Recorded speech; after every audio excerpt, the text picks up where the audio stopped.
Le populiste, le populisme même en général, ce n'est pas la démagogie. La démagogie, c'est caresser un maximum de gens dans le sens du poil pour être élu. C'est quelque chose qui est assez banal en situation de démocratie.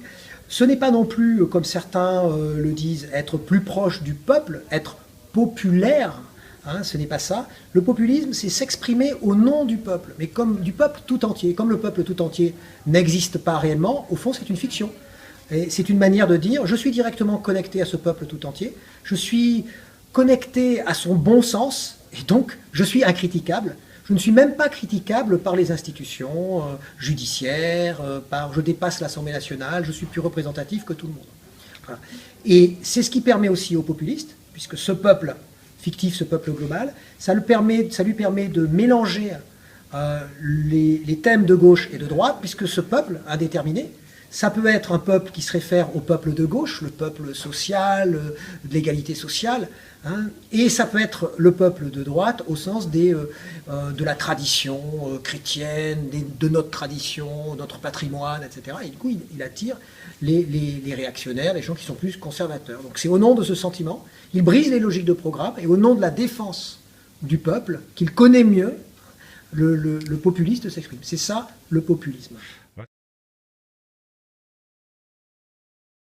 Cette expression de musulman modéré, c'est une expression qui est passée dans le langage commun, mais qui est au fond étrange. On ne pourrait pas dire bouddhiste modéré, ça n'aurait pas de sens, parce qu'on peut être complètement bouddhiste et être modéré.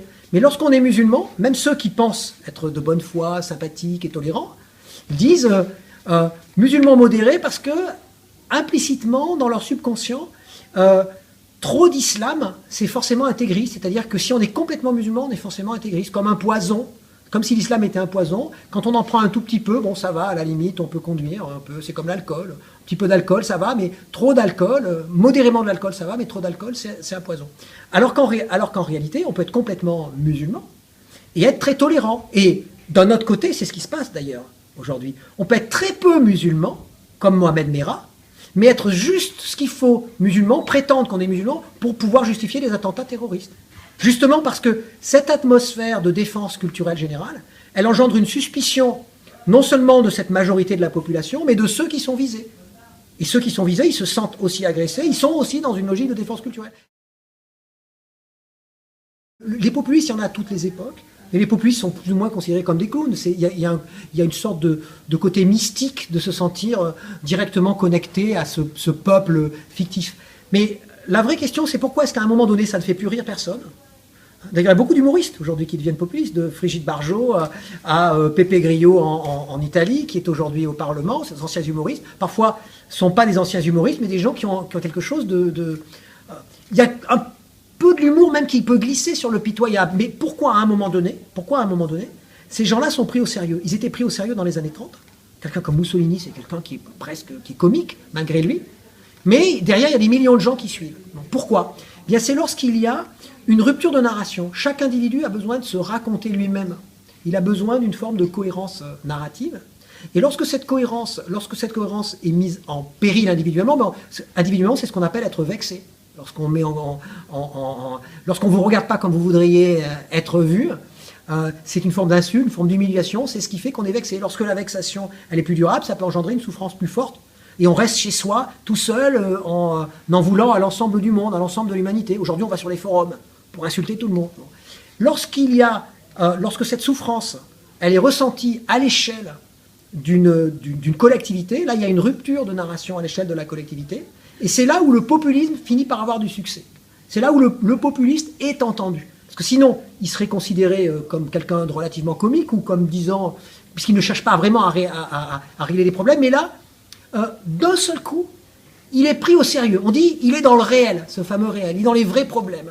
Il comprend, parce que chacun dans sa souffrance peut voir dans le discours de la défense du peuple quelque chose qui le regarde. Et c'est ça qui est intéressant. Chacun regarde quelque chose qui le regarde. Alors que lorsqu'on est dans un programme précis, on sait bien que je fais partie de telle classe sociale, j'ai tel intérêt. S'il y a un programme qui est en contradiction avec mes intérêts, je le vois bien. Mais là, c'est différent. Comme c'est une émotion de défense générale, je défends le peuple en soi, des gens qui peuvent venir de la gauche, de la droite, etc., eh bien, vont adhérer. Et c'est parce qu'il y a cette rupture collective. À mon avis, cette rupture de narration, elle caractérise aujourd'hui l'Europe dans son ensemble. Parce que les États-Unis, c'est encore la première puissance mondiale du point de vue symbolique. Ils ont la puissance militaire, la puissance économique, mais surtout la puissance symbolique. C'est-à-dire, on peut les détester, mais dans la détestation que l'on éprouve à leur égard, on tient compte d'eux. Alors que les Européens aujourd'hui ont vraiment le sentiment que le regard des autres parties du monde les traverse sans les voir.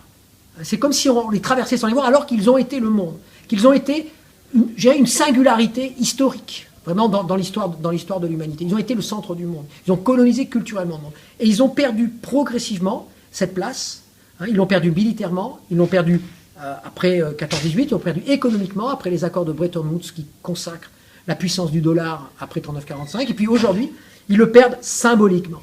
Ils ne sont plus regardés comme tels. Maintenant, c'est la Chine qui devient un partenaire plus important pour les États-Unis, l'Inde, voire le Brésil, qui non seulement est plus proche, mais une société plus dynamique. Et les Européens sont incapables de s'unir avec un projet commun qui ne soit pas seulement un projet technocratique, justement c'est ce qu'on leur reproche d'être trop dans la technocratie, mais un projet qui soit en même temps une histoire commune, une narration commune, qui les fasse exister véritablement. Parce qu'au-delà de ça, si on n'existe pas à l'échelle continentale aujourd'hui, qu'on soit l'Europe ou qu'on soit ailleurs, de toute façon on n'existe pas. Et voilà, c'est ça, le vrai enjeu, il est là aujourd'hui.